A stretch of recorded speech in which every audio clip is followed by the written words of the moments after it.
la última sesión de hoy, que ya casi es la última sesión de nuestro seminario, porque ya después de esto solo nos quedará la conferencia de clausura, y lo hacemos con un panel, una mesa realmente espléndida.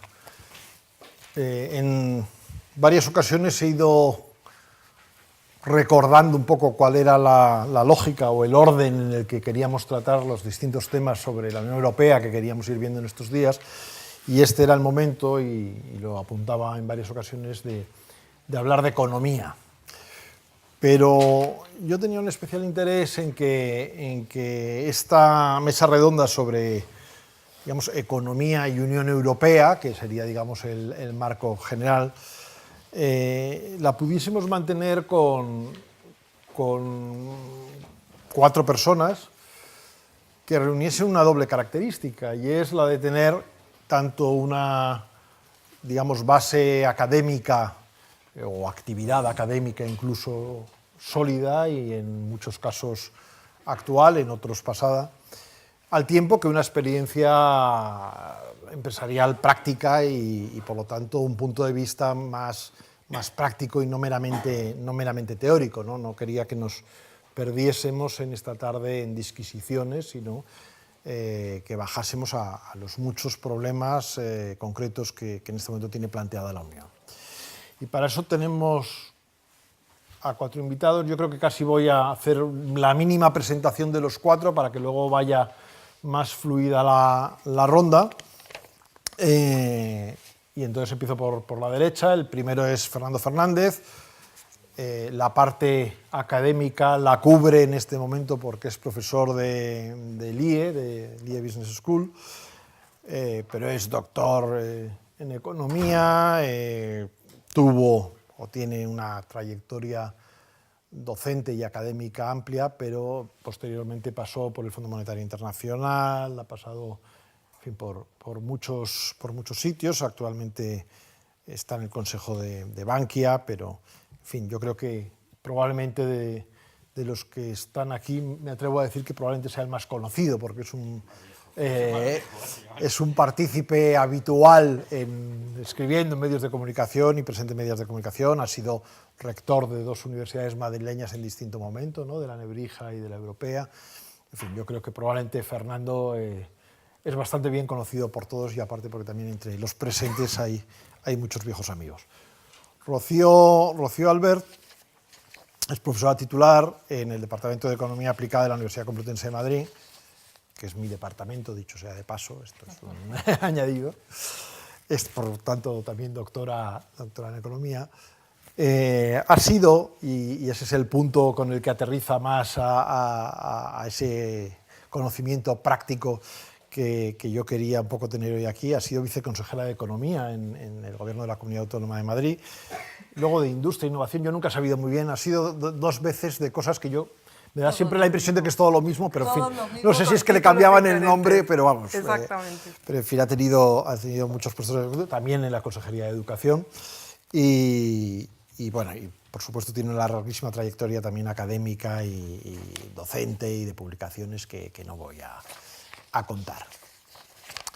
Tenemos por aquí, si seguimos el orden, pues voy a tener la chuleta delante para no perderme, a Manuel Balmaseda. Manuel Balmaseda en este momento es el economista jefe de CEMEX, está en Madrid. Sabéis que CEMEX es uno de los, no sé si el primero o el segundo, pero en fin, uno de los grandísimos grupos multinacionales cementeros del mundo, de base mexicana, ¿no? Pero en fin, con presencia, como hablábamos hace un momento, una presencia absolutamente global. Y ha tenido también una carrera muy dilatada. Está realmente formado en Estados Unidos, en el caso de Manuel. Pasó por el Fondo Monetario Internacional, donde me parece que algunos de los que están en la mesa coincidieron. Es una característica común. Y luego ha estado muchos años en el Servicio de Estudios del BBV como responsable, ¿no? Una época para Europa, otra época de España, otra parte de mercados y de capitales, hasta aterrizar en CEMEX, donde ya llevas unos años, o sea que tampoco es del todo reciente, más de una década. Y en el extremo último está Antonio Merino. Antonio es técnico comercial, economista del Estado, es MBA, durante un tiempo tuvo una carrera propia de un funcionario comercial y economista del Estado, y por lo tanto en los puestos digamos, correspondientes dentro pues, de la Dirección General del Tesoro, y pasó por el Fondo Monetario Internacional, como antes decía también, y hace ya también mucho tiempo es responsable del análisis económico dentro de Repsol. Todos ellos yo creo que son muy conocidos y reconocidos como grandes expertos analistas de las grandes empresas económicas que operan en España, y por lo tanto creo que tendremos una perspectiva inmejorable para hablar de lo que hoy queremos, insisto, que es de la Unión Europea, de su situación, de sus problemas, de sus perspectivas, y un poco de, si es posible, incluso de qué es lo que hay que hacer, ¿no? De que nos den algún consejo o alguna visión de futuro. Bueno, y sin más, pasamos, y por aquello de que es la que está a mi derecha y es la única mujer, a Rocío le toca arrancar. Tenéis 10 minutos, un poco más, no pasa nada, pero sí me gustaría que nos dieseis tiempo luego para mantener un coloquio entre todos vosotros y luego con nuestros participantes en el curso. Me decía Gabriel, os ha engañado, que era porque estaba a la derecha y era mujer. Yo creo que es porque he venido así vestida como con flores, porque me ha dicho, bueno, como lo que vas a hablar es tan romántico, te dejo que empieces la primera. ¿Por qué? Porque me ha dicho, ¿y tú de qué vas a hablar? Y le digo, yo voy a hablar del sense of us. Y me ha dicho, ¿de qué? Bueno, suena interesante, venga, vale, tú empiezas. En realidad he tenido una ventaja empezando la primera, porque yo lo que voy a hacer es tocar 3 o 4 ideas que luego van a ser mucho más desarrollados de forma mucho más precisa por los ponentes. Pero sí que es verdad que quería empezar con esta idea del sense of us, o el sentimiento de pertenencia, que en realidad no es un término que yo he acuñado buscando otros que ya lo habían utilizado durante mucho tiempo, como es Ricardo Hausmann. Ricardo Hausmann es un profesor de Harvard que ha estudiado mucho esta idea de que es muy importante y que en Estados Unidos está muy afianzado el sentido de pertenencia, y que hay que buscarlo, y que no siempre se busca de la misma manera, sino que a veces pues, lo que une es el idioma. En Latinoamérica otra es la bandera, otra serie de cosas, y precisamente creo que si queremos hacer más Europa y que nuestras empresas tengan más posibilidades dentro de Europa, yo creo que tenemos que buscar ese sentido de pertenencia, porque está claro que Europa, como es un conglomerado con 27 países con situaciones muy diferentes, tanto desde el punto de vista político, económico, sociológico, pues hay que buscar cosas que nos unan para que realmente todos tengamos esa sensación de si esto no funciona, todos nos vemos perjudicados. Ricardo siempre pone un ejemplo, pone dos, uno es bueno y otro es malo. Dice, mira, lo mejor sentido de pertenencia que tiene Europa para vosotros es Erasmus. Erasmus es verdad que es un programa muy sentido por todos los estudiantes españoles y que sienten que realmente europeos, todo el mundo intercambia, todo el mundo siente que es parte del programa, piensan que ahí sí que es cuando funciona la libertad de movimiento de personas. Luego ya en el mercado de trabajo se frena un poco más, pero ahí sí que funciona y hay ese sentido de pertenencia. El otro ejemplo que os digo que pone es peor, y se nota que vive en los Estados Unidos y no lo conoce bien, porque me decía Eurovisión. Dice, es fantástico, es un programa en el que tú puedes votar a otros países, pero no puedes votarte a ti mismo. Y luego ya le estuvimos explicando que en realidad hay alianzas y que los del este siempre votan al este, nosotros siempre nos votamos con Portugal y esas cosas. Y dijo, bueno, es verdad, no está tan claro el sentido de pertenencia, pero creo que sí que es importante, de cara a que esa hoja de ruta que se firmó en Bratislava, potenciarla y buscar fórmulas que realmente nos haga sentir que formamos parte del proyecto, y que ese proyecto hay que concretarlo en aspectos determinados que nos permita avanzar, y que nos permita avanzar, aunque sea tambaleándonos, pero sólidamente, y cada vez avanzar más hacia esa unión en todos los sentidos. Para mí, claro, como economista, pues lo que miro es más importante es el mercado, ¿no? El mercado, en realidad, el mercado único es uno de los mayores logros de la Unión Europea, con todas sus dificultades, con todos sus problemas, pero tener un mercado único supone cosas tan importantes como que tienes un mercado de mayores dimensiones, unas dimensiones muy grandes que antes de ni siquiera alcanzábamos a ver. Es verdad que el mercado globalizado ha hecho pues, que eso ocurra en todo el mundo y no solo en la Unión Europea, pero cuando uno luego mira las exportaciones de Europa y especialmente de España, pues ve que siguen dirigidas fundamentalmente a Europa, y eso nos da mucha fuerza. ¿Nos da fuerza para qué? Para tener un mercado sólido, de grandes dimensiones, en la que nuestras empresas tienen mucho que ganar siempre y cuando este mercado se vaya consolidando y que no demos un paso para adelante y dos para atrás, como parece que en los últimos momentos ocurría, ¿no? Yo me acuerdo en una reunión de esas privadas de FAES, de las que no podemos decir nada, pero teníamos un poquito de mieditis con todo lo que ocurría de qué iba a pasar con Holanda, qué iba a pasar con Francia. Afortunadamente, pues parece que la cosa ha ido mejor de lo que esperábamos en la parte francesa y que no se han cumplido las peores previsiones, Holanda tampoco, pero sí que tenemos ese reto de conseguir más Europa a base de países cada vez más fuertes, en las que yo considero que el tener un eje franco-alemán, que a mucha gente le da miedo, yo creo que es algo realmente bueno, nos hace un poco de guía, pero luego tiene los contrapesos de que ya no son 6 países, son 27 y 27 con sus características. Entonces creo que el que se haya revitalizado ese eje para España puede tener muchas posibilidades si lo sabe aprovechar. Eso sí, aquí quiero lanzar yo creo que además se ha hablado. Francia es estupenda, Francia no se cumplió la peor de las previsiones, tenemos a Macron, que no sabemos muy bien cómo va a ser, pero ha revitalizado el eje, tenemos grandes esperanzas, pero tenemos que tener mucho cuidado con el Macron proteccionista, porque yo creo que esto es lo que nos puede perder a Europa. Europa no puede mirar lo que están haciendo otros países o lo que están haciendo lo que uno no esperaría de países como Estados Unidos, que está cerrándose muchísimo, está haciendo una política económica muy proteccionista, y el miedo más terrible que yo tengo es que los europeos digamos, pues nosotros más.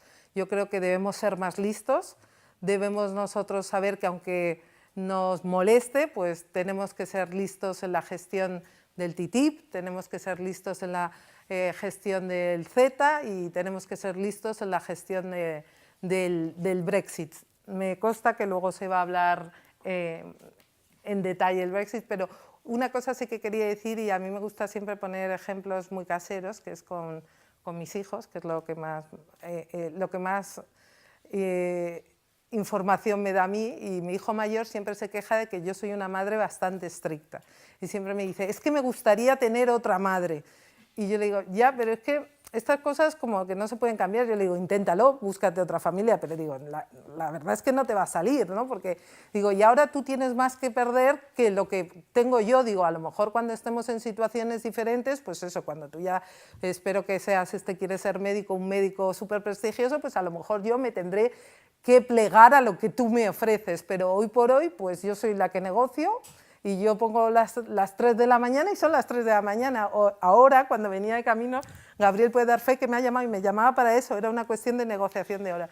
Pues yo creo que en el Brexit pasa un poco lo mismo. A él, igual que a él le dan ganas de asesinarme y de marcar las reglas, pues a todos nos entran las ganas de portarnos muy mal con los ingleses y de hablar de un Brexit muy duro. Tenemos que ser muy duros. Que ellos han querido ir, pues que lo paguen muy caro. Y no va a haber medias tintas. Bueno, pues yo creo que a los intereses de España, que también es lo que debemos pensar, a los intereses de las empresas, este Brexit no, tenemos que buscarle, una vez que ha ocurrido, el máximo de posibilidades. Sabemos que por índices, que lo miden, índices de exposición al Brexit, que España es el 8º país más expuesto de la Unión Europea. Estamos más expuestos que Alemania, que Italia, que Francia. ¿Por qué? Pues porque las inversiones de nuestras empresas allí, bien lo sabéis, Telefónica, las financieras, Banco de Santander, Sabadell, un montón de ellas están allí. Entonces hay que buscar la mejor de las opciones posibles para que la negociación sea la mejor, porque nos estamos jugando mucho. Además de las inversiones tan grandes que hay, es que tenemos superávit en la balanza. Nosotros exportamos fundamentalmente temas relacionados con automóvil y con todo lo relacionado con piezas, pero es algo que no podemos perder, es algo en lo que nos debemos esforzar. Entonces, no hay otra que, en este caso, Gran Bretaña, Rocío es la madre y tenemos que ver cómo lo hacemos para que no salgamos mal parados. Igualmente, en el tema del turismo, hay muchos no, pero hay medio porcentaje del PIB, se estima el BBVA, que podría estar en juego si perdemos a los turistas ingleses. Con lo cual, creo que es muy importante esta idea de, aunque nos dé muchas ganas, aunque los pudiéramos intentar tratar fatal, pues no nos queda otra que tratarlos bien. Y lo mismo se puede aplicar a los Estados Unidos. Los Estados Unidos, yo creo que Trump se está equivocando con esa política que pretende llevar a cabo tan proteccionista. De hecho, esto sí que lo que nos ayuda a la historia económica es que está estudiadísimo cuando se pone el impuesto Smoot-Hawley, pues que en teoría es en los años 30 para proteger a la población, la misma historia que está contando Trump para proteger a los granjeros estadounidenses, sus productos, que es muy importante hacerlo y que lo que tiene que hacerse es en pro de los estadounidenses porque ya está bien de darles a los europeos, pues lo único que ocurrió es que el resto de los países reaccionaron. Y aquello que era una crisis que podía haberse solventado en poco tiempo fue una de las crisis más agudas de los Estados Unidos. Con lo cual yo creo que la postura de España, y aquí que hablamos de Europa, tiene que ser una Europa muy abierta, una Europa que busque las alianzas con Estados Unidos. Si no puede ser el TTIP, tendrá que ser de otra manera, pero de nuevo nos tendremos que poner en posición muy negociadora. Y simplemente apunto dos cosas y con esto acabo. ¿Voy bien de tiempo? Sí, sí. Sí, ¿no? Vale. Pues son dos cosas que sí que son muy concretas y en las que sé que se va a hablar luego. Creo que es fundamental que en esta más Europa que queremos y un mercado más grande hablemos de la unión energética. Sabemos por la situación geopolítica europea y por todo lo que ha ocurrido que nuestra dependencia en los temas de energía es brutal. Se habla mucho de un mercado único de la energía, pero se avanza muy poco. Yo creo que hay buenas intenciones, pero pocos actos concretos, y creo que es algo en el que hay más de cuestiones técnicas que se pueden arreglar y de falsos problemas que de realidades. Y otro tema muy importante de cara a la economía que viene y que no nos podemos, a veces todos nos gusta mucho hablar y por otra parte nos complica, pero crear un mercado único digital es fundamental para las empresas europeas y especialmente para las españolas. Hay mucho que ganar, se habla del entorno de los 20 billones de euros para el 2025, se habla de ahorros importantes en la administración y de crear mucha mayor competitividad en las industrias. Entonces yo creo que es pasar de las musas al teatro y decir, ¿qué podemos hacer? Bueno, pues avancemos donde podamos, avancemos por la parte de la energía, que hay un camino recorrido pero que se tiene que concretar, avancemos por el campo digital y ya lo dejo ahí porque lo había dicho, también por el lado bancario, que seguro que van a hablar. Muchas gracias. Muchas gracias, Rocío. Yo voy a intentar bajar mucho más al terreno, por lo menos en esta primera intervención, y hablar de lo que está ocurriendo, de cómo lo vemos, y curiosamente en algunos de los temas voy a estar de acuerdo y al mismo tiempo no con Rocío. En el fondo yo creo que vamos a estar bastante de acuerdo una vez que lo discutamos, pero a priori yo creo que es interesante. Bueno, yo creo que el mundo en el que vivimos ahora mismo se caracteriza por una cosa fundamental, y es que desde la crisis vivimos en un mundo donde la incertidumbre política, y no solamente política en términos de los políticos, sino política de la política económica, es muy elevada. Cualquier índice que miremos ves como hay un salto. Y sin embargo los mercados de acciones, los mercados de bolsa, de bonos, etcétera, no se han enterado. Es decir, están en situación espectacular, ¿no? Eso normalmente acaba mal o acaba bien, pero eso se suele corregir. Y la pregunta es aquí qué está pasando. Yo voy a intentar tocar varios temas centrándonos en Europa, pero llevándonos también a la comparativa con Estados Unidos y otros entornos. En primer lugar, esta incertidumbre política que vivimos ha aumentado y significativamente en el último año, particularmente. Lo podemos poner en el Brexit, pero incluso antes de Brexit, ya en enero del año anterior, China decidió que iba a jugar con su moneda. Y en el momento que decidió jugar con su moneda, todas las monedas, particularmente en mercados emergentes, lo notaron significativamente. Y no tenía nada que ver con economía, o tenía poco que ver con economía, tenía mucho que ver con situación de, digamos, la discusión, más que con política económica, tenía que ver más con economía política. Y en ese es el entorno en el que nos movemos. Brexit fue un susto, nadie se lo esperaba, ¿no? Y por lo tanto, más tarde voy a hablar de la situación del Brexit y un poquito, y posteriormente, y obviamente muy recientemente, lo que ha pasado con Trump y la victoria de Trump. A mí me gusta decir una cosa, casi toda la prensa internacional que leemos tiende a ser anglosajona. Y por lo tanto perciben que todo lo que ocurre en el mundo anglosajón, el populismo anglosajón, diciéndolo claramente, por definición, nos tiene que afectar a todos los demás. Y resulta que no ha sido así, es decir, es verdad que Brexit ganó y ganó por populismo, anti-inmigración, etc. Trump ganó y ganó con un mensaje muy populista, anti-inmigración, etc. Y sin embargo eso no ha tenido éxito en Europa, es decir, que ese populismo anglosajón en Europa no se está dando. De hecho, hemos mencionado Holanda, donde el populismo perdió, hemos mencionado Francia, ¿no? Y podemos seguir. Y ahora se habla mucho de Italia, que es el próximo reto que tenemos como europeos, pero todo apunta a que la situación, lo que se temía hace unos meses, pues oye, como que el miedo está pasando, donde ese populismo, incluso de tener lugar o de ocurrir, no lleva a una ruptura de Europa, que es lo que los medios anglosajones en particular parece que están hablando. Llevamos hablando de que Europa se rompe desde la crisis financiera. Y año a año los especialistas anglosajones decían Europa se rompe y no se rompe. Estados Unidos tiene una ventaja y un inconveniente, y es que tienen Trump con sus medidas populistas, proteccionistas y todos los demás ismos que queremos y no nos gustan, pero hay un balance de poderes que no le permite hacer todo lo que quiere. Y eso es lo que está permitiendo que Estados Unidos, de alguna forma, tras la elección de Trump, digamos, tomara mucha fuerza un cambio de rumbo en la economía, y ahora eso se está matizando. Y se está matizando porque la economía de Estados Unidos sigue creciendo al mismo ritmo, si no más que antes, y se ve que las políticas que quería implementar, prácticamente todas, no está teniendo ninguna capacidad de implementación. De hecho, el Fondo Monetario Internacional bajó ayer la previsión de Estados Unidos porque no cree que Trump vaya a implementar sus políticas, lo cual es algo. Pero siempre hablamos de Estados Unidos como ese es el ejemplo a seguir y el país que crece. Si uno mira los últimos 5 años, las perspectivas de crecimiento en Estados Unidos da lo mismo que sean las perspectivas que hacíamos los analistas económicos, el consenso o incluso la Reserva Federal, en todos los casos ha decepcionado a lo que se preveía un año antes. En Europa ha sido lo contrario. Desde la crisis de 2012-2013, las previsiones de los analistas, las previsiones del Banco Central y el crecimiento han ido justo en línea con lo que todos esperábamos. Y no solamente eso, ya el año pasado Estados Unidos creció menos que Europa, algo que parecía prácticamente imposible.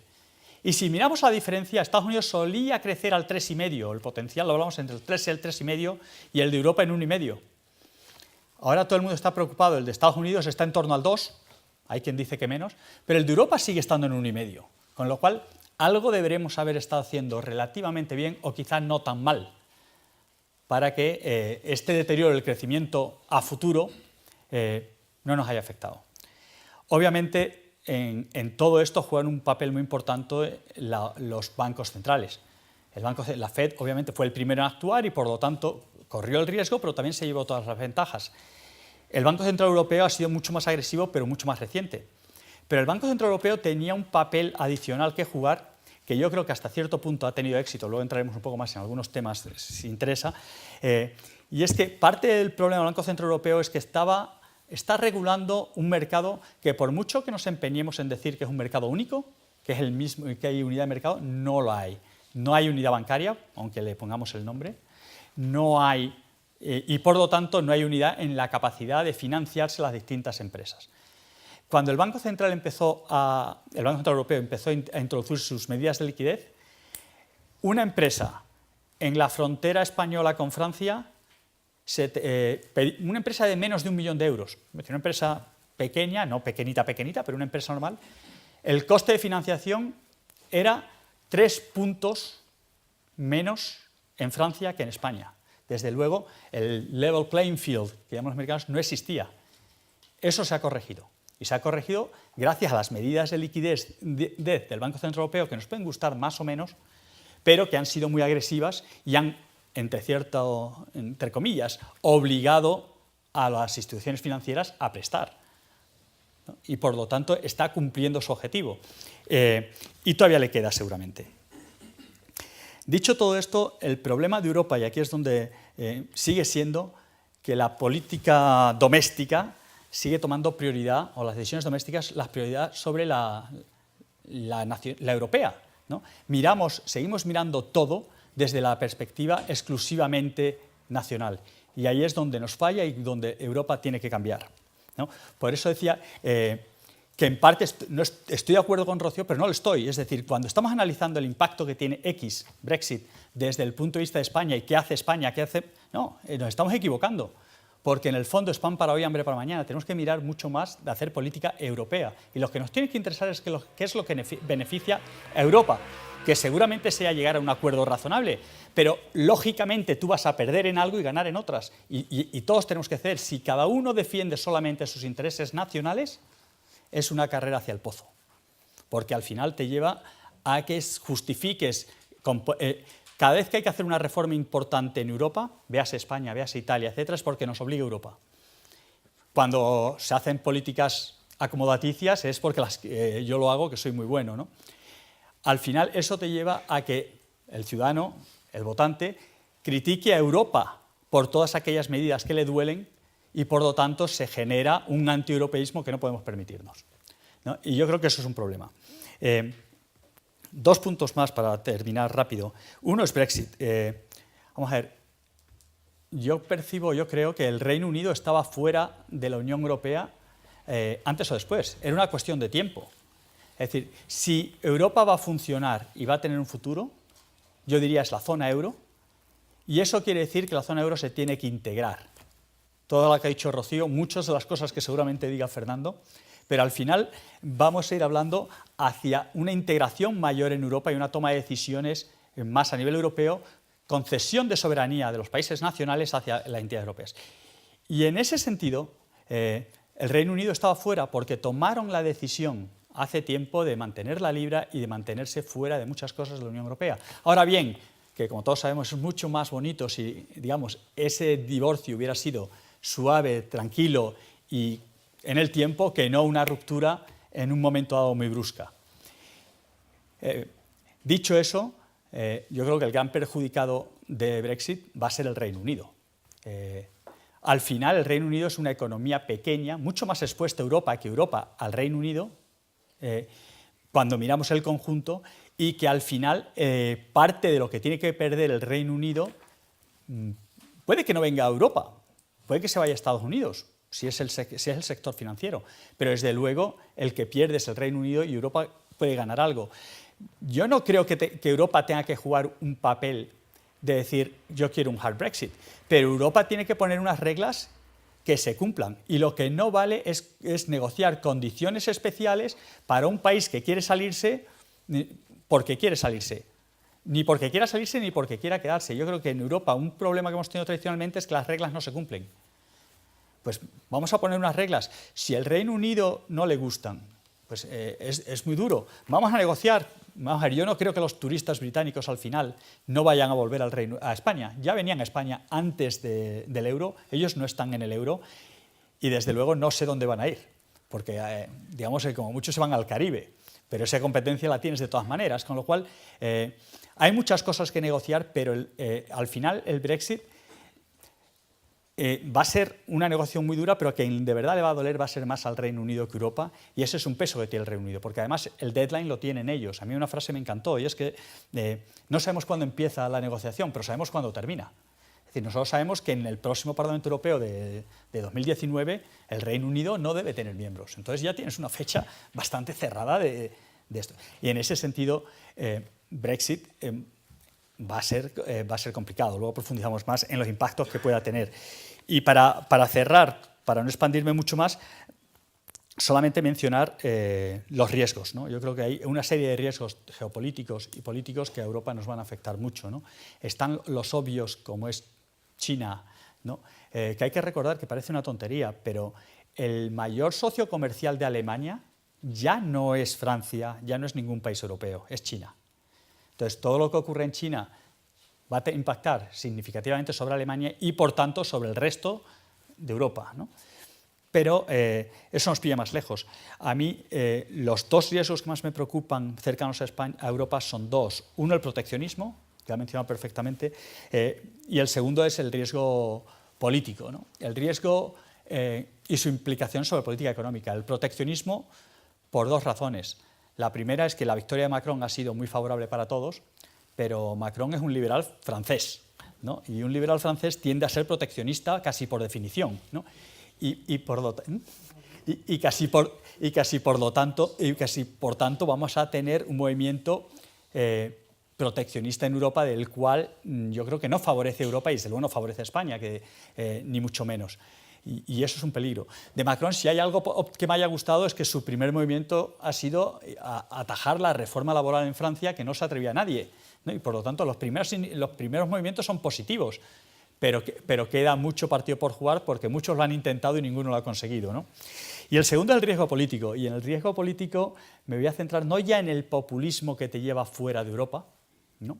Que yo creo que ese ya es marginal, salvo en algún país de fuera, de la periferia, y no de nuestra periferia, sino del este quizá, creciente, sino la ruptura que está viendo los populismos en el norte de Europa están siendo populismos de extrema derecha, ¿no? Y los populismos en el sur de Europa pues suelen ser bastante cercanos a la extrema izquierda. Y eso, a mí lo que me preocupa es que eso haga que las tensiones a nivel europeo aumenten significativamente si el core, si la parte fundamental de los que llevan a cabo la política económica en Europa no tienen clara la idea de Europa que se necesite, las reformas que hay que hacer. Porque va a haber presiones que los van a llevar en las dos direcciones por razones domésticas más que por razones europeas. Y sí que hasta ahora todo lo que ha fracasado en Europa ha sido por poner por delante las razones domésticas a las europeas. Y voy a terminar diciendo una cosa, y es que Europa se ha movido mucho más de lo que nadie esperaba. Es decir, si hace 5 años hubiéramos pensado que se iban a hacer las reformas que se han hecho en Europa, en el sector bancario, en la supervisión, etcétera, etcétera, etcétera, nos hubieran dicho que estábamos locos. Es decir, Europa reacciona bien ante las crisis, ¿no? Entonces, como dijo el asesor de, creo que era de Obama, ¿no? Emmanuel Rand, ¿no? No desperdiciemos una buena crisis, ¿no? Como aquí todavía hay una percepción de que, a pesar de que estemos recuperando, crisis hay, pues yo creo que es el momento de profundizar en de verdad fortalecer las raíces de Europa. Muchísimas gracias, Manuel. A mí, como opositor, cuando me dijo Gaby, vamos a hablar de la Unión Europea y las empresas, pues me dio muchísimo estrés, porque dije, esos son aproximadamente entre 50 y 60 temas. Entonces yo todo lo que hago lo hago con brainstorming, no consigo empezar un tema y decir, por ahí sigo. Entonces descubrí que había estudiado muy poco el tema de la robotización y empecé a estudiar el tema de la robotización y la digitalización. No lo tenía muy controlado. Pero cuando maduré, dije, hay que resumir en 4 cuestiones. La primera cuestión es una cuestión desde el punto de vista de la Unión Europea, que es una cuestión emocional, pero que detrás hay mucho que tiene que ver con lo que dicen los libros de texto y sobre todo con lo que dicen que los economistas sabemos que no sabemos. Es decir, nadie se le puede ocurrir en un libro de texto que la política monetaria durante 15 años va a ser emitir dinero, poner dinero en circulación, todo el que se pueda sin decir que se pone dinero en circulación, por ejemplo. Nadie podía imaginar que una crisis era una crisis de balance y iba a durar 12 años. Bien, yo soy de los que dicen que en Europa lo que marca la diferencia, aparte del sentido de permanencia, es el euro. Y que el euro, en el caso español, es económicamente es mucho más diferencial probablemente que todo el proceso de integración y de creación del mercado único. Eso en la primera parte, la primera parte de lo que sea mi exposición, lo vi desde el punto de vista de cómo cambió la perspectiva del sector público español y la perspectiva del ahorro y de la inversión en España, pero desde el punto de vista de cómo un país puede crecer sencillamente porque los tipos de interés de la deuda pública disminuyen y hay un tema de confianza. Pero yo me marché a Repsol justo en el momento que el euro acababa de ser lanzado y que las empresas españolas empezaron a salir al exterior. Entonces pensar que en media la inversión extranjera antes del euro Porque el euro como inversión, el euro se crea en el 99, pero el hecho de que en el 98 supieras que ya prácticamente estaba hecho, hizo que los tipos de interés en España desde el 97 cayeran muchísimo, ¿no?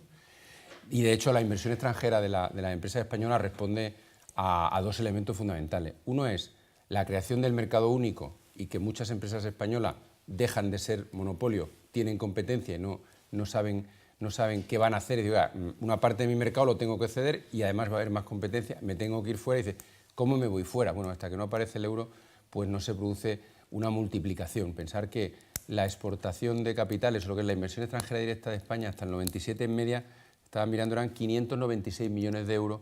En los años siguientes la cifra fue 40.000 millones. Se dice pronto. 40.000 millones. En el 98, en el 99. Prácticamente en el 2006 se alcanza 520.000 millones de inversión española en el exterior. Un país que era un país que inicia su apertura en los años 60, pero que digamos, entra en el 86 en la Unión Europea, en el 92 en el mercado único, y que prácticamente en 5 años alcanza una cantidad de inversión extranjera directa como porcentaje del PIB similar a los países más avanzados. Claro, eso solamente se consigue de la noche a la mañana porque el país es muy dinámico y porque hay un cambio radical. Entonces, el cambio radical, con todos sus errores y todos sus problemas institucionales, que luego referiremos, supongo, creo que es el euro. Y probablemente no somos conscientes de que el mayor sentido de pertenencia es el euro. Primero porque nos encareció el café, que era de lo que se hablaba en el año 2002, cuando lanzaron.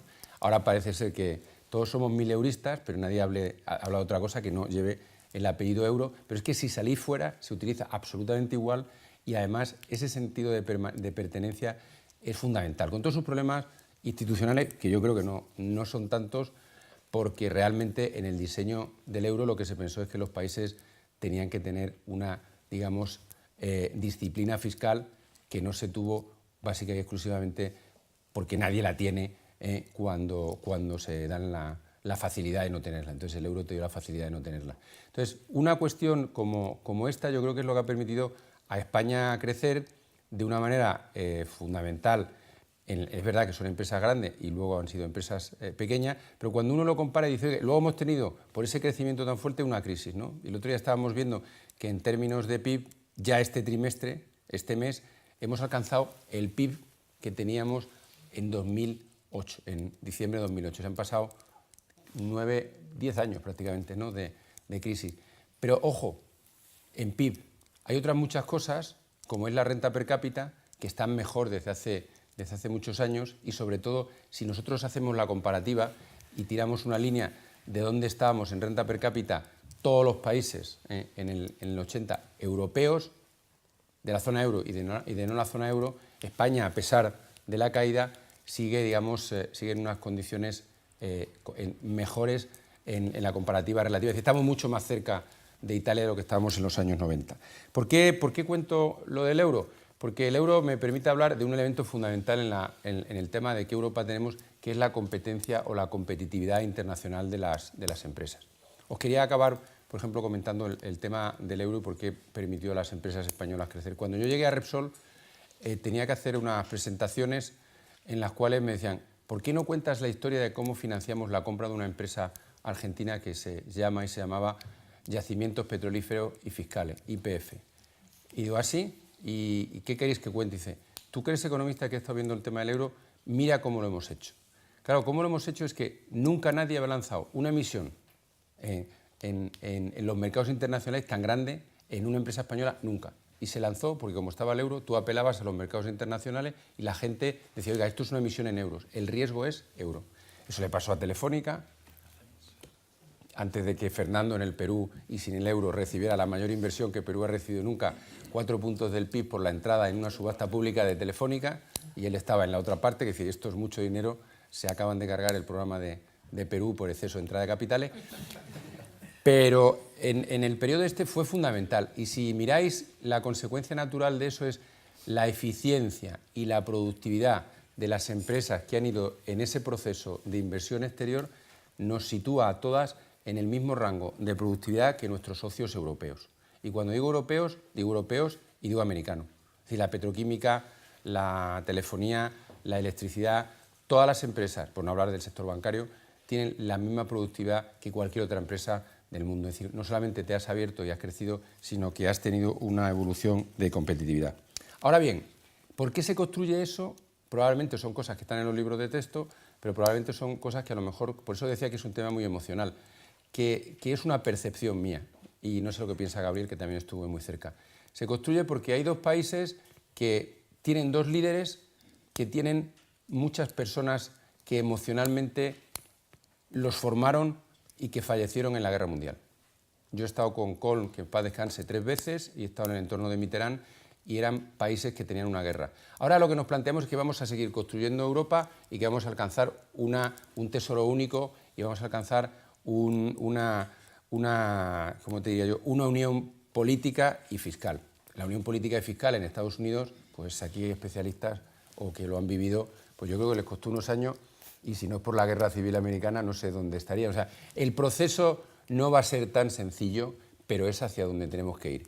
Ahora, se va a ir por partes, que es sencillamente mutualizando algunas cositas. Pero yo creo que es mucho más complicado que lo que los economistas dicen o ponen en esos papeles, que también los ponemos los economistas que no estamos haciendo academia y que lo ponen los políticos, ¿no? Los 5 puntos del Consejo. Pero va a ser muy complicado. Lo que ocurre es que la solución a no hacer eso es mucho peor, con lo cual probablemente la Unión Europea progrese más rápido de lo que yo hubiera pensado, porque no progresar es mucho peor.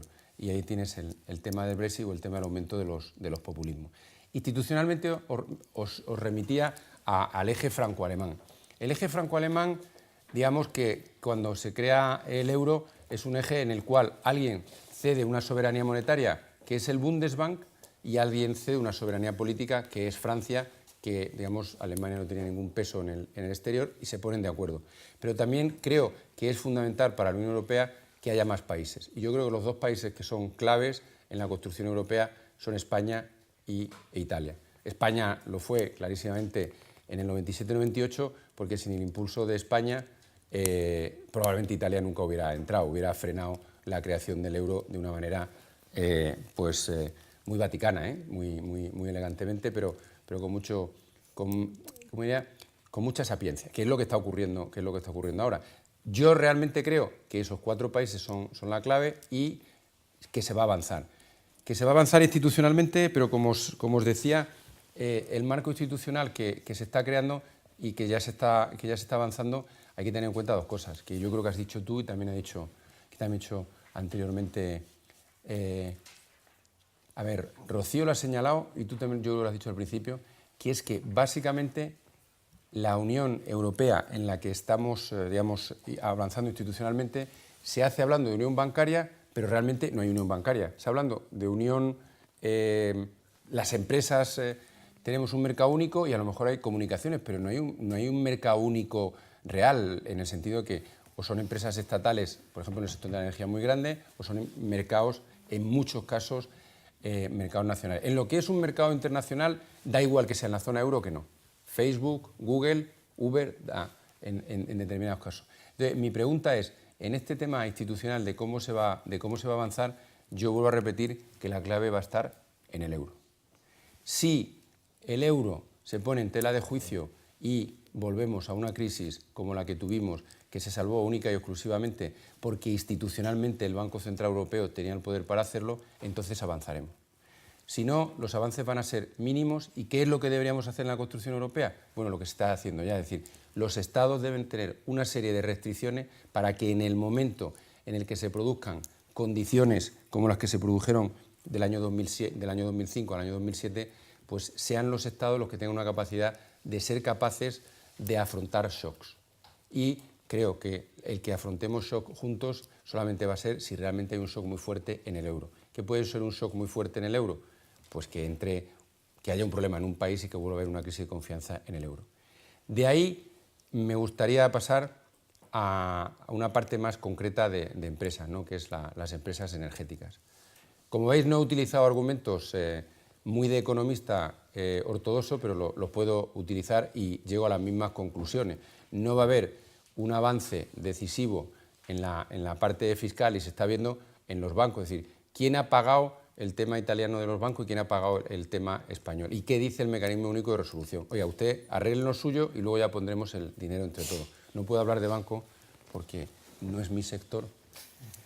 Entonces voy a hablar del sector de la energía. Mirad, en el tema de la competitividad del euro, antes de entrar en la energía, en los últimos, que han sido desde enero, ¿no? Noviembre, Trump. Uno de los elementos fundamentales es cuando entra Trump se aprecia el euro, se aprecia el dólar y se va a 1,03. Manolo ha señalado que los Estados Unidos están creciendo menos que la Unión Europea. Están creciendo la mitad en el primer trimestre de 2017, pero supongamos que nosotros crecimos al 1,7 y ellos al 1,6, que este año por primera vez Europa va a crecer claramente por encima del potencial, probablemente al 2,3 y que crezca Estados Unidos al 2. Lo lógico es que fuera el 3,1 y el 1,5 el 1,6, ¿no?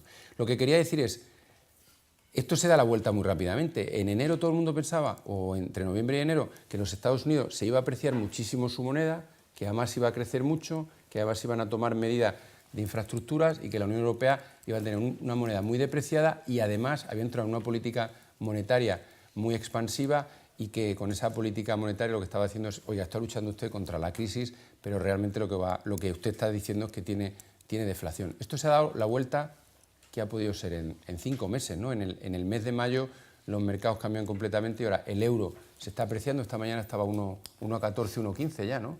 1,1450 y la visión que tienen o que tenemos que recibimos desde los mercados es que no hay dudas sobre el euro, no hay dudas sobre la solidez del euro a raíz de lo que habéis señalado, ¿no? De las elecciones en Holanda, de las elecciones en Francia. Y bueno, incluso si miráis los indicadores, el hecho de que se haya producido un decreto en Italia para hacer una operación de apoyo, vamos, de rescate de la banca, también ha mejorado el euro. O sea, la percepción es que los italianos han movido algo y han mejorado el euro. Entonces, mi idea es, estos 4 países son claves en la construcción futura del euro, Alemania, Francia, España e Italia, y los 4, o yo diría que en los próximos meses, si en los 4 avanza lo que se está viendo, que es por un lado hay crecimiento económico, por otro lado no hay una crisis de confianza, podremos avanzar institucionalmente en algo más. El gran paso, yo tengo mis dudas, que es un poco la mutualización, se puede realizar única y exclusivamente si hay una crisis externa. Para mí uno de los momentos más tristes intelectualmente, pero además me afectó emocionalmente, fue el día del Brexit, porque yo coincido con Manolo que ellos no iban a estar en la Unión Europea, pero pensé que se podía acomodar a los ingleses de alguna manera que no fuera que los ingleses te dijeran, oye, no solamente no queremos estar, sino que con malos modos te voy a decir, y te voy a decir cómo me salgo y en qué condiciones me salgo.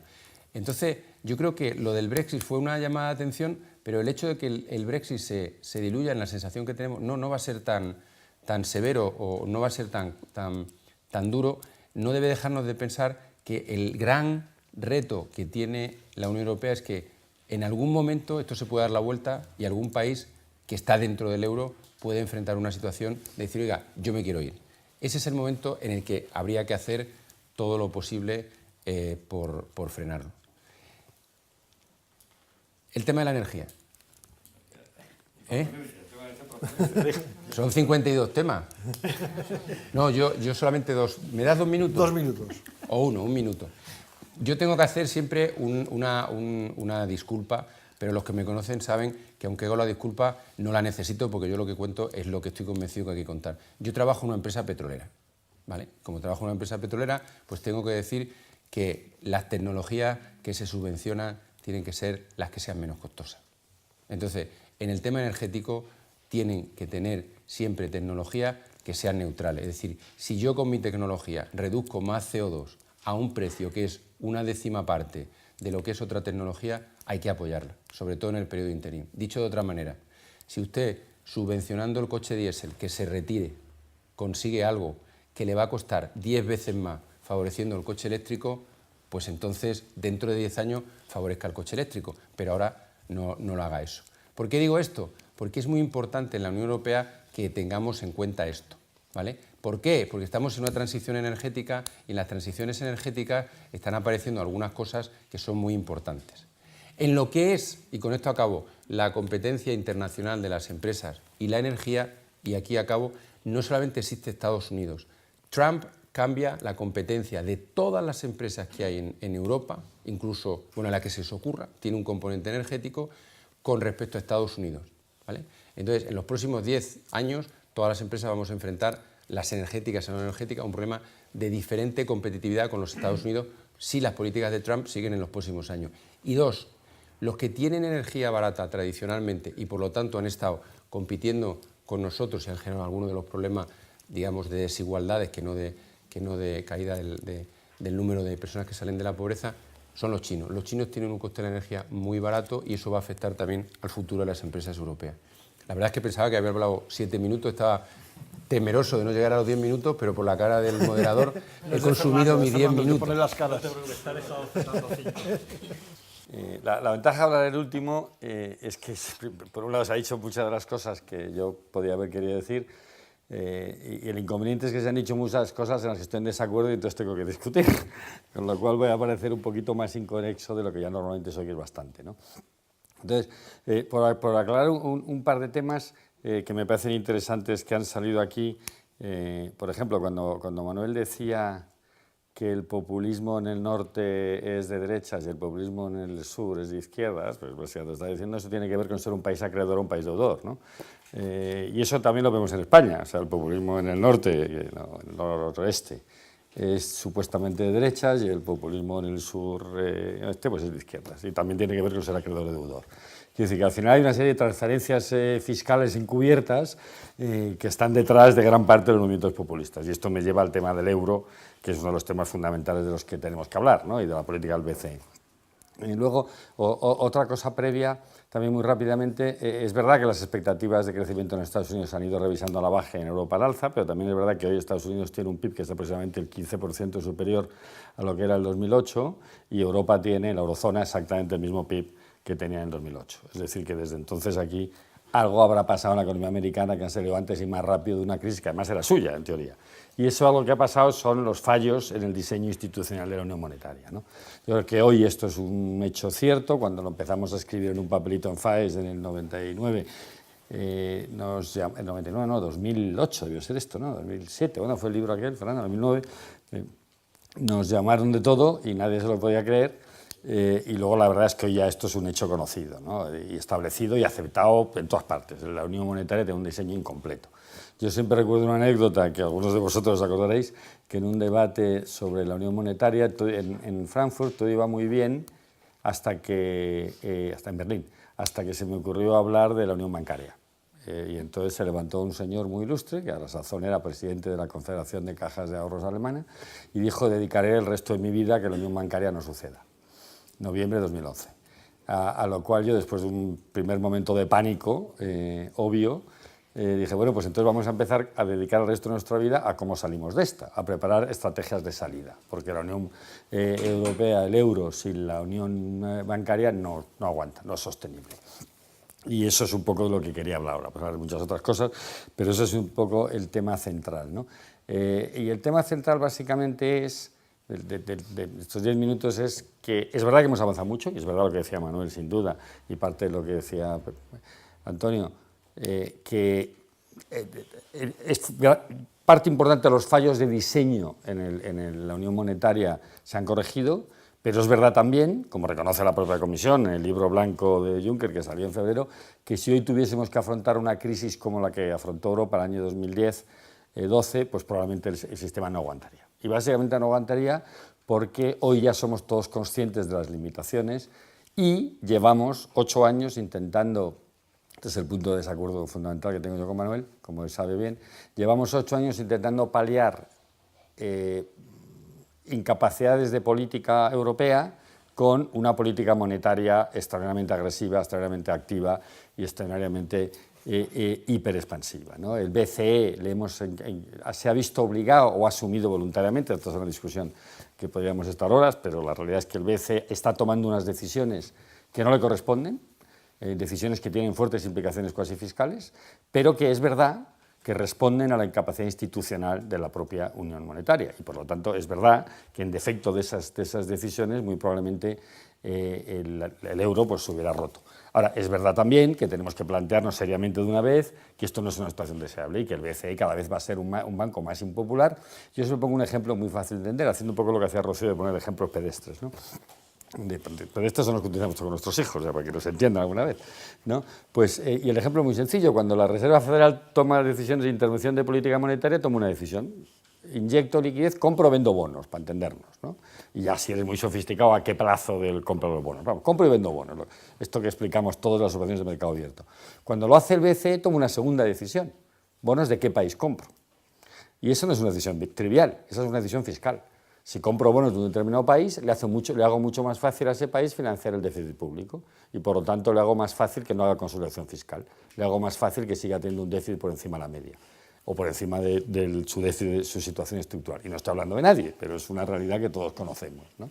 Y esta es una decisión que toma el BCE, pero es verdad que si no la toma, también toma una decisión política. Si no compro bonos de ese país va a quebrar. Ese país va a tener un diferencial de deuda insostenible, porque como es un país que no tiene prestamista de última instancia, a diferencia de cualquier país que tenga un banco central propio que sí lo tiene, pues esto no es sostenible.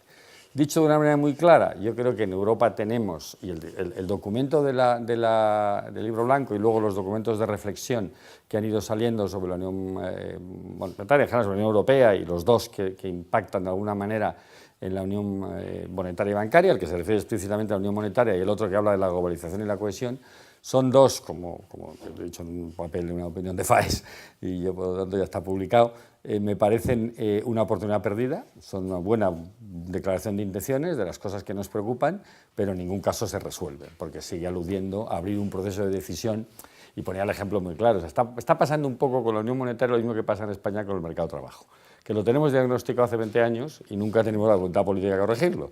Todos sabemos lo que hay que hacer, pero nadie se atreve a hacerlo porque es políticamente muy costoso, ¿no? Pues mi preocupación con la Unión Monetaria Europea es un poco lo mismo. Todos sabemos lo que hay que hacer, pero también sabemos que políticamente es muy costoso.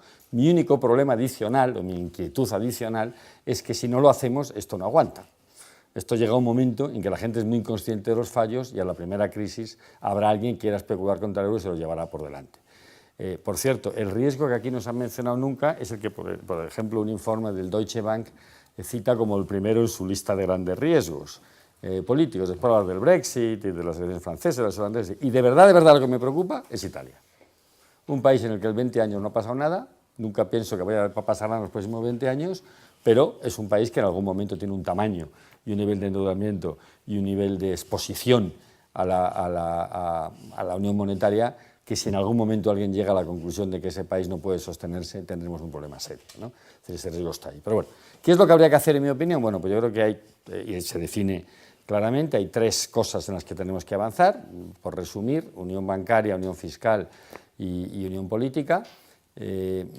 Por empezar por la última, es obvio, o sea, es imposible pensar un sistema en el que haya cesiones de soberanía monetaria y fiscal sin una legitimidad democrática y política, por utilizar la frase que yo digo siempre de la Constitución americana, no taxation without representation, ¿no? Entonces, si las decisiones se van a tomar cada vez más en Bruselas, o se van a tomar más en Frankfurt, o se van a tomar más a escala europea, si las decisiones de recapitalizar un banco español se toman en Bruselas o en Frankfurt, pues parece lógico que tengamos una cierta capacidad de decisión y de influencia en las zonas de decisión. Esto es lo que yo llamo la unión política. ¿Cómo visualizamos eso? No lo sé. Os recuerdo que en el famoso proyecto non nato de Constitución Europea, aquel que se cargó el fontanero polaco, que se utilizó hábilmente en el referéndum francés, hablaba de la elección por sufragio universal directo y secreto en el mismo día en toda Europa al presidente de la Unión Europea. Algo así hay que hacer. Tenemos que visualizar dónde está la legitimidad democrática europea. Y el Parlamento Europeo hoy no tiene esa legitimidad. Este intento, en mi opinión, que quiere hacer el Parlamento Europeo, de que voy a ir recibiendo, o que quiere hacer la Comisión, que quiere hacer el euro, y que dice el documento este de Juncker, el libro blanco, de que hagamos a los comisarios que desfilen por los parlamentos nacionales para explicar a los legítimos representantes del pueblo la política europea, es una locura, porque claro, esto está muy bien cuando uno lo ve desde Alemania, que va a ir al lado y donde va a ir 3 días, pero de verdad estamos hablando de que los comisarios van a recorrerse 27 países todos los meses para explicar a los parlamentos, o van a ir 7 veces a Alemania y una vez a Malta, y 2 a España, porque eso políticamente es insostenible. Yo creo que tenemos un problema de legitimidad política que hay que resolver en algún momento. Voy a la unión bancaria, para acabar en la fiscal, que es lo más complicado. La unión bancaria, Se ha dicho aquí un poco críticamente que queda mucho por hacer, que no hay una unión bancaria real. Si somos realistas, se ha avanzado mucho más, y esto lo ha dicho Manolo, me parece, lo que nunca pensamos que se podía avanzar. La unión bancaria son tres cosas, para entendernos muy rápido. La unión bancaria se reduce a una frase muy sencilla. Hagamos que un euro depositado en un banco español bueno, que alguno hay, sea un activo por lo menos de la misma calidad que ese euro depositado en un banco alemán malo, que también hay alguno. Porque hoy ese euro depositado en un banco alemán malo es un activo de mejor calidad que ese mismo euro depositado en un banco español bueno.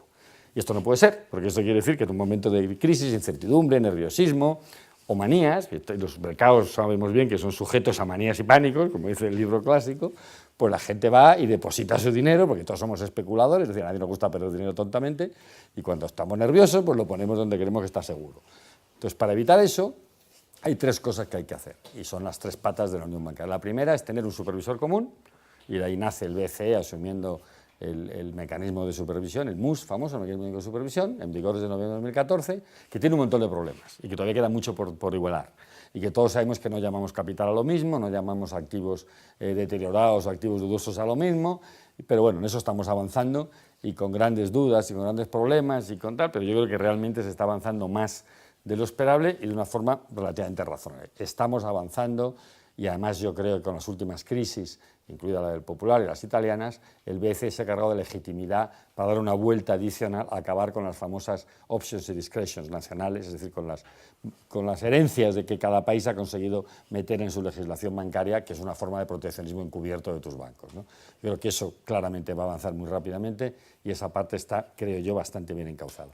La segunda parte es, bueno, ya tenemos los bancos supervisados, cuando fallan, ¿quién decide qué hacer con ellos? Lo que ahora llamamos la resolución, que puede ser bien liquidarlos, bien vendérselos a alguien, o bien trocearlos y venderlos por partes, ¿no? Lo que hemos visto hace poco.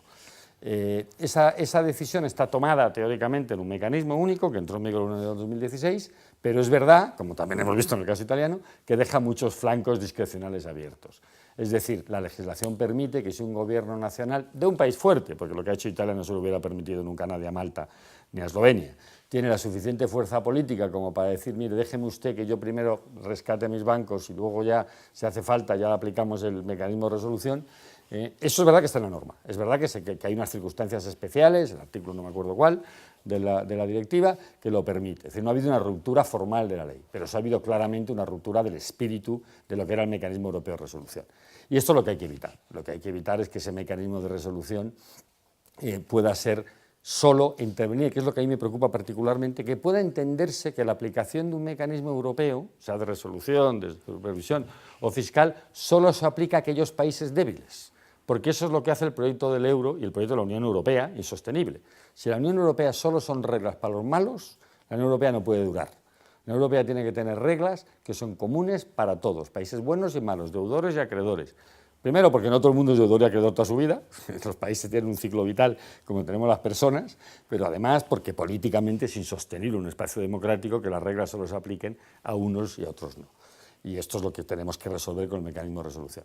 Y esto nos lleva al tema de la mutualización bancaria, que ha salido por ahí de la deuda bancaria, ¿no?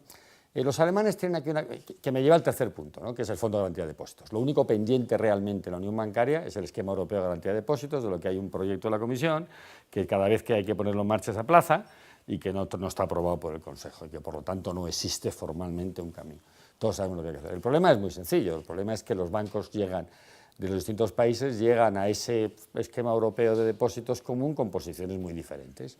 Es decir, si esto estuviese en marcha mañana, para aplicarlo a todos, pues habría una transferencia directa de unos ahorradores a otros. Y esto hay que solucionarlo de alguna manera.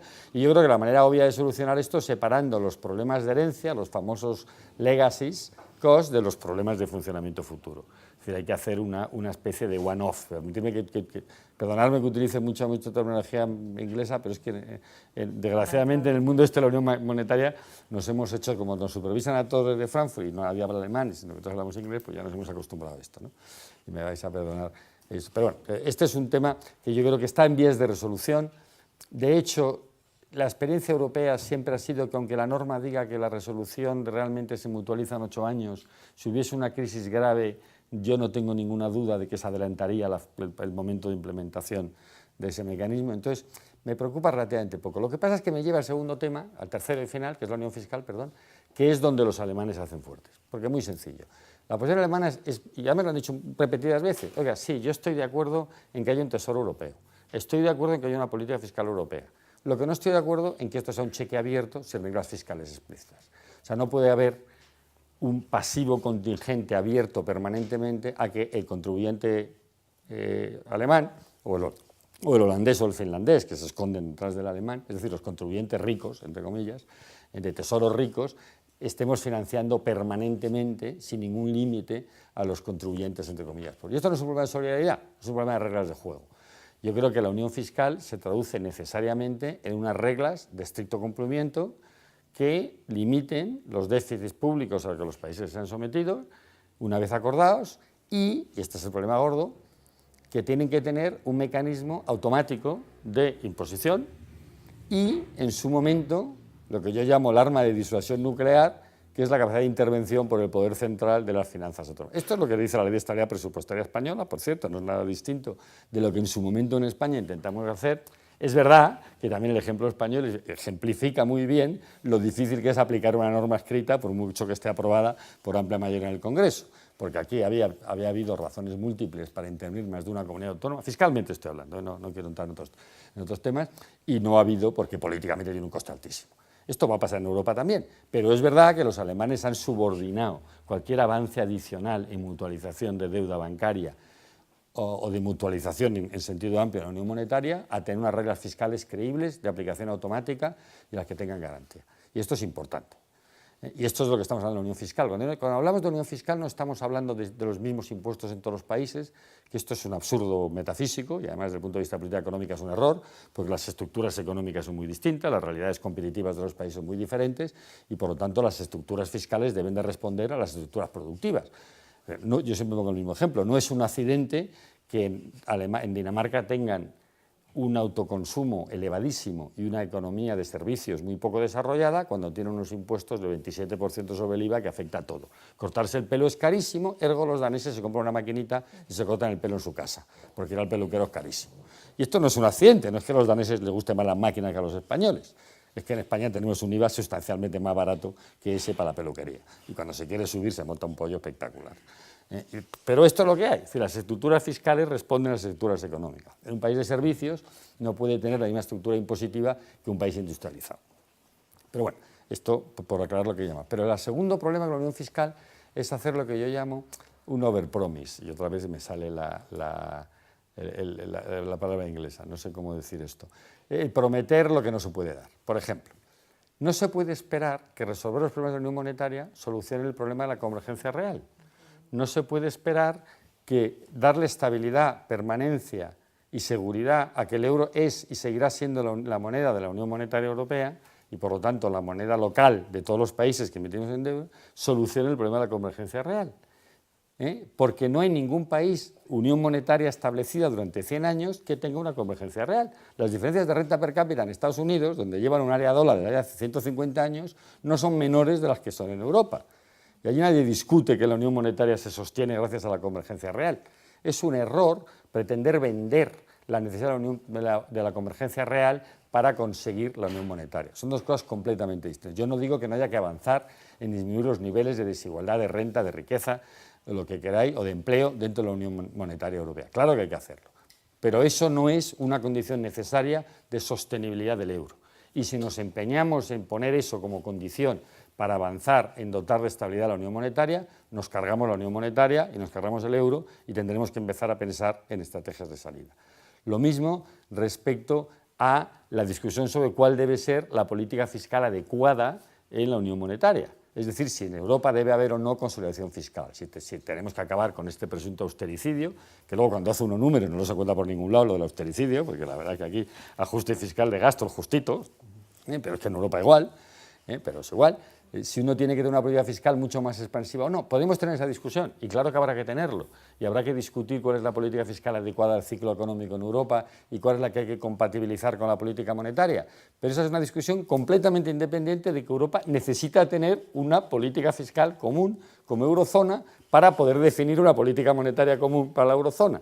Es decir, cuando la Reserva Federal se posiciona en términos de política monetaria, sabe cuál va a ser la política fiscal, sabe cuál va a ser el fiscal stance, el impulso fiscal del conjunto de las administraciones públicas norteamericanas y por lo tanto sabe cuál va a tener que ser la política monetaria, los tipos de interés, que de alguna manera, como la famosa navaja de Ockham, ¿no?, de las dos patas, los dos ejes las dos hojas de la política de demanda, cómo compensas, o articulas o complementas la política monetaria con la política fiscal. Y el problema europeo es que cuando el BCE quiere tomar decisiones de política monetaria, no sabe cuál es la posición fiscal de la eurozona. Y eso es insostenible. Entonces, segunda parte de la política fiscal europea, de la Unión Fiscal, necesitamos un esquema institucional que defina una política fiscal para Europa. Lo cual no quiere decir que tengamos que tener una política fiscal expansiva. Y tercera pata, y acabo, yo veo algunas caras de desacuerdo aquí, lo cual está bien porque va a abrir el debate posterior, además de algunos de mis coautores, con lo cual es mucho más divertido porque vamos a discutir entre colegas. La tercera pata es necesitamos un mecanismo de estabilización automático. Por poner un ejemplo muy sencillo. España cayó en una crisis profunda en el año 2010, aparte por los errores de política económica manifiestos del gobierno de la época, porque adicional a eso se produjo como consecuencia de la unión monetaria una sequía de capitales, porque los bancos alemanes les decía a su regulador, que era el Banco Central de Alemania, en este caso la BaFin, pero bueno, el de Alemania, oiga, ságase usted de España, que es un país con problemas. Por lo tanto, a una crisis propia se le añade una contracción de liquidez, de dar recursos que crece, y esto es lo que explica la necesidad de la unión bancaria. Esto no puede ser, cuando uno tiene un problema no haya una... Además, hay una contracción adicional del crédito, pero también porque no había ningún estabilizador automático, porque España en esas condiciones se ve obligada a tomar posiciones adicionales restrictivas de política fiscal para hacer frente a incumplimientos sistemáticos de sus objetivos europeos que le llevaban a ser un país no creíble con una posible no sostenibilidad de su ecuación de la deuda pública y, por lo tanto, posible expulsión de la Unión Monetaria. Y esto hay que corregirlo. Tiene que haber, por poner el ejemplo otra vez, cuando en Tennessee o en Kansas tiene un problema serio de crisis y el Tesoro de Kansas no tiene dinero para invertir, automáticamente entran en juego inversiones del gobierno federal. Hay una demanda efectiva, sustitutiva del gobierno federal que hace de ajuste de la caída de la demanda local. Y eso tiene que ser así. Dicho esto, y ahora sí que acabo, porque ya debo estar en los 12, ¿no? Ya estoy en los 12. Como Merino. No, pues ya me callo. Entonces ya no digo. Pero aún así tienes el... No, simplemente acabo porque me parece una idea muy poderosa, querido Gabriel. No, vamos a ver. Bueno, ya lo dejo. No, lo dejo aquí, de verdad. Lo dejo no, porque me voy a enrollar. No soy capaz de decirlo en 30 segundos. No soy capaz. Da para otra conferencia. Me pasa. Una cosa que apuntaba Fernando, que yo estoy de acuerdo, pero solo quiero... o sea, el tema del déficit democrático. O sea, yo puedo estar de acuerdo en el fondo del asunto, ¿no? Es decir, si nosotros al final transferimos cantidades crecientes de capacidad de decisión hacia arriba, pues tendremos que tener claro cuál es el mecanismo, ¿no? Pero no demos automáticamente el salto de pensar que eso necesariamente significa reproducir a nivel europeo una estructura de división de poderes nacionales. Es decir, eso que no nos lleve a pensar que esto es, bueno, entonces el Parlamento Europeo tiene que ser como un Parlamento Nacional, la Comisión tiene que ser un gobierno europeo, tal, porque ese modelo no va a funcionar, no por nada. No, yo diría, no porque me parezca ni mal, sino simplemente porque ese modelo no va a funcionar. Yo creo que ahí sí que hay que ser mucho más imaginativos para ver de qué manera se estructura un sistema de que la opinión pública, que al final es el problema, tenga una información correcta y una capacidad de control correcta a través de sus representantes políticos, de una manera que inevitablemente debería ser original y no similar a otras. Y en lo último, yo estoy de acuerdo con lo que decía Fernando, y yo creo que eso es desde el punto de vista de futuro, ¿no? por darle sentido al último, a lo que pretendemos con el seminario. Es decir, yo creo que al final todo tu argumento te lleva en una dirección que yo creo que efectivamente es la que es, ¿no? Es decir, al final tienes toda la razón cuando dices, bueno, esto de que hay que hacer convergencia real para que lo otro sea posible, esto no es verdad, en términos, digamos, económicos. Ahora, en términos de política nacional, es decir, claro, es muy difícil que un gobierno nacional se autoimponga una restricción absoluta, ya se ha metido la de renunciar a la política monetaria, si se mete en una restricción absoluta de política fiscal interna, es decir, si yo no puedo incurrir en déficits en la cuantía que considere conveniente para atacar situaciones de cambio de ciclo en una unión donde evidentemente las asimetrías son enormes y los ciclos son muy diferentes, eso simplemente, volvemos a lo mismo, no es ni bueno ni malo, es que es ingestionable políticamente. Entonces, voy a lo que tú decías, que llego a la misma conclusión. Es decir, eso solo es posible hacerlo si arriba tengo un mecanismo de intervención que me permita, en situaciones asimétricas, intervenir. Y ahí es donde tiene sentido, y el único sitio donde yo creo que podría llegar a encontrar sentido, algún tipo de emisión conjunta de deuda, que no va a ir nunca a la mutualización de las deudas nacionales históricas, que eso tendrá que verse cómo se arregla, que no es fácil, pero otra cosa es que hacia el futuro lo que sí puede tener algún sentido es que tú digas, oiga, yo voy a tener un músculo a nivel central europeo que me permita salir en auxilio del país que está en una situación de crisis coyuntural, como lo estaría haciendo una autoridad nacional en una situación regional, ¿no? Yo creo que esa es un poco la lógica en la que debería avanzar el asunto si no queremos que colapse efectivamente en un momento o en otro. Y Rocío, tienes, si quieres turno, si no quieres turno. Sí, es una cosa que ha dicho Manuel y que es verdad que el enforcement, el cumplimiento de las reglas en Europa es malo. Pero es malo desde sus orígenes, porque el motivo de que la política fiscal no se cumpla empieza porque los alemanes incumplen, los franceses incumplen, y cuando les llega a los pobres o a los tontos o a los pijos o como nos quieran llamar, decimos, ¿y vamos a ser nosotros? Pues tampoco. Entonces, yo creo que tiene que haber esa necesidad de, si las reglas están, son reglas para todos y son reglas que se cumplen sí o sí. Y otro tema que quería señalar es que yo creo que otro de los grandes problemas con este incumplimiento de reglas es que Europa, precisamente por cómo la Unión Europea, cómo está constituida, se mueve muy lento. Se mueve muy lento. O sea, el rescate de Grecia fue más largo que los episodios nacionales. Cuando, en cambio, cuando quiebra una ciudad de Estados Unidos, Detroit o cualquiera, pues sale enseguida el rescate y cortas el problema de raíz. Si solo vas poniendo apósitos y cosas muy pequeñitas, pues al final lo que era una herida acaba en una gangrena. Entonces yo creo que hay que buscar mecanismos realmente ágiles de toma de decisiones, porque si no, nunca conseguiremos avanzar.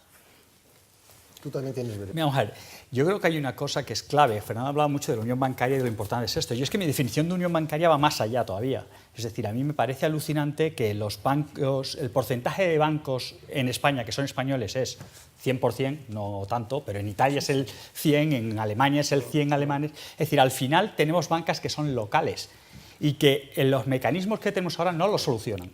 El caso de Italia, acaban de quebrar 2 bancos y le dan a otro banco italiano por lo que sea. Vamos a ver, es que no hay otros bancos en Europa. Dado que estás en Europa, incluso para diversificar riesgos, no deberías acumularlos a nivel local, y eso no lo estamos haciendo. ¿Por qué es esto importante? Mira, y va un poco a la respuesta, uniendo un par de puntos contigo.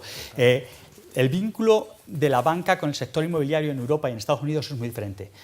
Si tú comparabas Estados Unidos y Europa antes de la crisis de 2009, que al final fue una crisis inmobiliaria fundamentalmente que se llevó todo lo demás por delante, España era Florida, si quieres. Alemania era Texas, el más grande. Y si quieres puedes poner Francia, tuvo algo de crisis con California, ¿no? ¿Qué te pasó?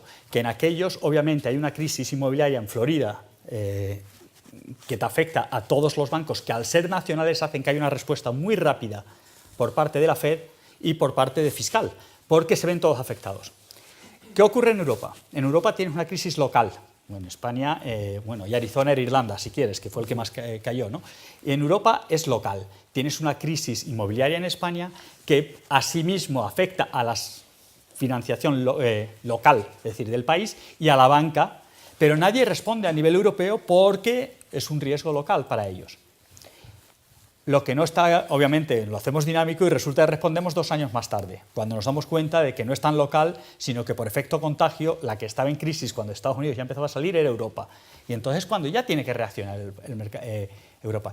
Y en este sentido, cuando el Banco Central Europeo, etcétera, reaccionan, es porque al final hemos generado mercados locales. Por mucho que digamos que hay unión de mercado, hay unión de mercado de palabra, porque de hecho los mercados todavía en Europa son locales en muchos casos, y eso, desde mi punto de vista, es lo que te frena parte de las políticas que tenemos que llevar a cabo, porque digamos, la crisis de uno es mía, la crisis de Alemania es una crisis de Alemania, no es mía. La crisis de los refugiados ahora es una crisis de Italia, fue de Alemania y antes fue de España, pero nunca ha sido una crisis europea, por lo menos desde la percepción europea. Y me da igual el tema que hablemos, va por ahí.